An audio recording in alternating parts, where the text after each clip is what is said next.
Good day mga ka-crown, your pageant tita, Tita Ella. Dahil kababalik ko lang from Thailand, bakit hindi natin pag-usapan ang ating kapitbahay at ang isa sa pinakamatunog na kandidata for Miss Universe Thailand, Veena Pravinar Singh. Veena is a Thai model of Indian descent and joined Miss Universe Thailand for 3 times.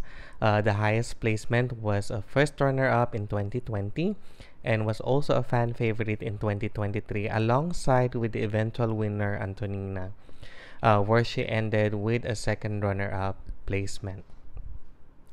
And she's now trying her chance, and will Lady Luck be on her side the fourth time? For me, they should crown her, and she might be the one that they are waiting for to clinch the Miss Universe title for Thailand. And if she wins, sabi nga ni Pia, I don't see any problem with that at all.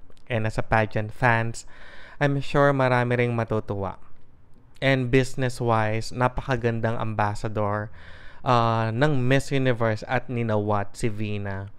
Kita naman sa daming na ibebenta sa live selling nitong mga nakaraang araw.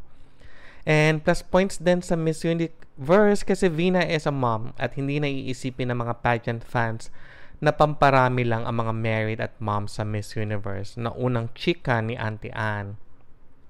Mairiredeem na din niya ang sarili niya.